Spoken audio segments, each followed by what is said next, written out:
Hello guys, welcome to Janu's recipes and vlogs.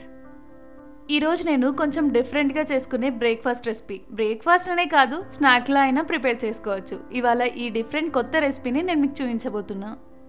కానీ ఈ recipe నాది కాదు, మా అమ్మ యూట్యూబ్ స్క్రోల్ చేస్తూ ఉంటే ఈ వీడియో కనిపించిందంట. ఇది ఎలా అయినా ట్రై చేయాల్సిందే అని చెప్పి మొత్తం వెజిటేబుల్స్ అన్ని కట్ చేసి పెట్టుకుంది. ఈ రెసిపీ కోసం ఫస్ట్ అయితే ఒక బౌల్ తీసుకొని ఆనియన్స్ని కట్ చేసి వేసుకుంటున్నా. ఆనియన్స్ అనే కాదు, ఇందులో యూస్ చేసే వెజిటేబుల్స్ అన్నీ కూడా కాస్త సన్నగా ఉంటేనే బాగుంటుంది.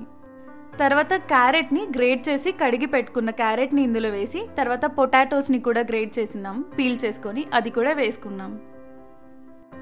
ఇందులో వేసే వెజిటేబుల్స్ అయినా ఆనియన్స్ అయినా అన్నీ గ్రేట్ చేసి వేసుకుంటేనే చాలా బాగుంటుంది.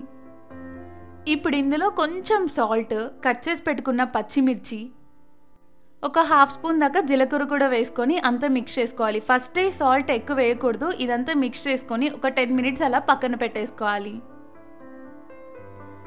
ఇదంతా బాగా మిక్స్ చేసుకొని ఒక 10 మినిట్స్ అలా పక్కన పెట్టేసి, మనం చపాతీ పిండిని ఎలా అయితే కలుపుకుంటామండి, గోధుమ పిండిలో ఒక స్పూన్ దాకా ఆయిల్, కొంచెం సాల్ట్ వేసుకొని ఎలా అయితే ప్రిపేర్ చేసుకుంటామో అలా ప్రిపేర్ చేసుకొని గోధుమ పిండిని కలిపి పెట్టుకోవాలి. 10 మినిట్స్ తర్వాత ఈ క్యారెట్, ఆనియన్, ఆలు ఉంది కదండి, వీటిలోని వాటర్ అంతా కూడా స్క్వీజ్ చేసుకొని పక్కకు వేసుకోవాలి. మీకు కావాలంటే ఈ స్క్వీజ్ చేసిన తర్వాత వాటర్ ఉంటాయి కదండి, ఆ వాటర్ కూడా గోధుమ పిండిలో వేసుకొని కలుపుకోవచ్చు. ఇలానే దాంట్లో ఉన్న ఎక్సెస్ వాటర్ అంతా కూడా తీసేసుకోవాలి. ఆ వాటర్ని వడగొట్టుకొని వేసుకోండి మీకు కావాలనిపిస్తే. తర్వాత ఇందులో టేస్ట్కి సరిపడా సాల్ట్, ఆల్రెడీ మనం కొంచెం సాల్ట్ వేసాము, బట్ ఇందులో కొంచెం తగ్గించుకొని వేసుకోండి. తర్వాత చిల్లీ ఫ్లేక్స్, ఒక స్పూన్ దాకా గరం మసాలా, కట్ చేసి పెట్టుకున్న కొత్తిమీర కూడా వేసుకొని కలుపుకోవాలి. ఇంకా మీకు కావాలంటే కొంచెం పెప్పర్ పౌడర్ కూడా వేసుకోండి. నేనైతే వేయట్లేదు, ఓన్లీ చిల్లీ ఫ్లేక్స్ మాత్రమే వేస్తున్నాను. తర్వాత మనం ఆల్రెడీ గోధుమ పిండిని కలిపి పెట్టుకున్నాం కదండి, అందులో కొంచెం పిండిని తీసుకొని వీడియోలో చూయించేలాగా రౌండ్గా చపాతీలాగా తిక్కుకోవాలి. మీకు ఎంత వీలైతే అంత పల్చగా తిక్కండి, మరీ పల్చగా ఏం అక్కర్లేదు, కొంచెం లావున్నా కూడా ఏం కాదు. నెక్స్ట్ మనం ఈ చపాతీని ప్రిపేర్ చేసుకున్నాం కదండి, ఇందులో వచ్చేసి ఫస్ట్ మనం ప్రిపేర్ చేసి పెట్టుకున్న క్యారెట్ ఇవన్నీ మిక్చర్ ఉంది కదండి, అదంతా కూడా వేసుకొని ఒక లేయర్ లాగా స్ప్రెడ్ చేసుకోవాలి. కార్నర్స్కి ఏమీ పెట్టకుండా మిడిల్లోకి ఉండేలాగా మొత్తం పెట్టుకోవాలి.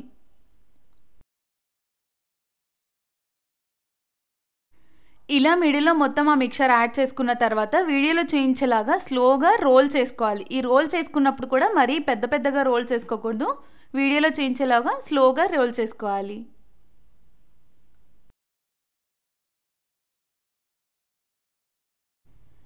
ఇంకా ఇప్పుడు రోల్ చేసుకున్నాం కదండి, కార్నర్స్ అంతా కూడా కొంచెం ప్రెస్ చేసుకోవాలి. కార్నర్స్ ప్రెస్ చేసుకున్న తర్వాత దీని షేప్ కోసం మరీ వంకరగా తిరగకుండా ఉండడం కోసం స్ట్రైట్గా ప్రెస్ చేసుకోవాలి.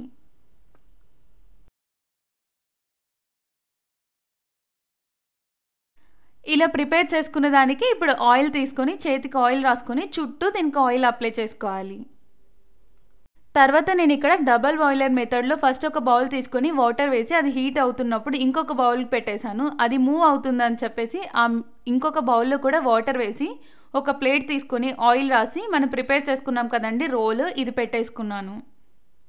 వాటర్ బాగా బాయిల్ అవుతున్నప్పుడు స్టవ్ తగ్గించేసి ఈ ప్లేట్ని కూడా ఆ గిన్నెలో వేసేసుకొని మూత పెట్టేయాలి. ఎగ్జాక్ట్గా 8 to 10 మినిట్స్ తర్వాత స్టవ్ ఆఫ్ చేసుకొని ఈ రోల్స్ ఉన్న ప్లేట్ని పక్కకు తీసేసుకొని కాస్త చల్లారనివ్వాలి. ఇవి చల్లారేలోపు కోటింగ్ కోసం ఫస్ట్ అయితే ఒక హాఫ్ కప్ దాకా మైదా అలా వేసుకొని అందులో కొంచెం సాల్ట్ కూడా వేసి వాటర్ వేసుకొని లంప్స్ లేకుండా బాగా కలుపుకోవాలి.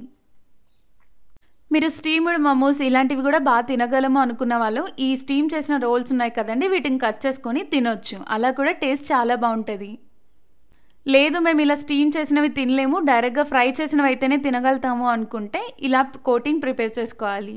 మొత్తం ఈ మైదాలో లంప్స్ అలాంటివి ఏమీ లేకుండా బాగా మిక్స్ చేసుకోవాలి. విస్కర్తో కూడా మిక్స్ చేసుకోవచ్చు, నేనైతే ఇక్కడ ఫోక్తో మిక్స్ చేస్తున్నాను. వీడియోలో చూపిస్తున్నా కదండి, ఈ కన్సిస్టెన్సీ వచ్చేలాగా ప్రిపేర్ చేసుకోవాలి. తర్వాత ఈ రోల్స్ కూడా చల్లారిపోయి ఉంటాయి కదండి, మీకు కావాల్సినంత సైజులో కట్ చేసుకోవచ్చు. నేనైతే ఇక్కడ రోల్స్ని తీసుకొని ఒక్కొక్క రోల్కి 3 పీసెస్గా కట్ చేసి పెట్టుకుంటున్నాను. మీరు ఇలా ఇంత పెద్దగానే కట్ చేసుకోవాల్సిన అవసరం లేదు, మీరు ఇంకా కాస్త చిన్నగా కట్ చేసుకోవాలనుకున్నా కూడా అలా కూడా కట్ చేసుకోవచ్చు. లోపల ఉన్న స్టఫ్ అంతా కూడా బయటకేం రాదు. ఇక్కడ చూసారా లోపల ఉన్న స్టఫ్ అంతా కూడా స్టీమ్కి ఎంత బాగా కుక్ అయిందో. టేస్ట్ కూడా మీకు చూడడానికనే కాదు టేస్ట్ కూడా అంతే బాగుంటుంది.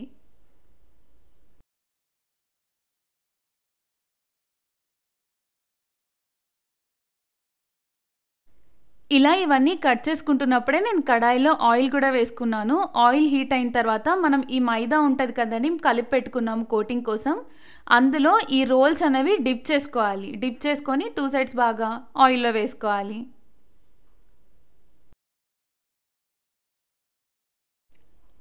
వీడియోలో చూపించేలాగా ఒక్కొక్కటిగా అందులో ఆయిల్లో వేసుకొని బాగా ఫ్రై చేసుకోవాలి. ఫ్లేమ్ అనేది కాస్త మీడియం ఫ్లేమ్లో ఉండి ఫ్రై చేసుకుంటేనే బాగుంటుంది.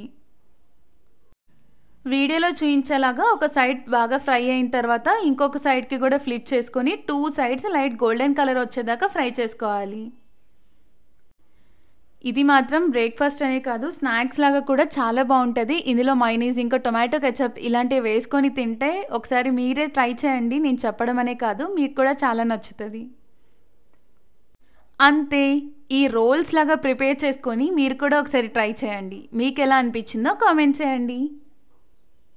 ఈ వీడియో నచ్చితే మన ఛానల్ని లైక్ చేసి షేర్ చేసి సబ్స్క్రైబ్ చేసి కామెంట్ కూడా చేయండి.